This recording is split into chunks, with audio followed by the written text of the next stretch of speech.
Punya wajah mirip anjing, tapi punya jiwa seperti kucing.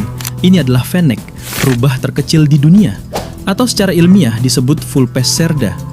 Meskipun termasuk keluarga anjing, perilaku mereka sangat mirip dengan kucing rumahan.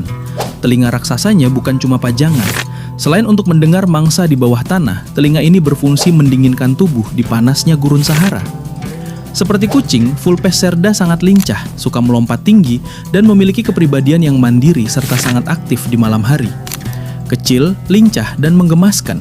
Ia adalah bukti bahwa alam bisa menggabungkan dua sifat hewan berbeda dalam satu tubuh yang mungil.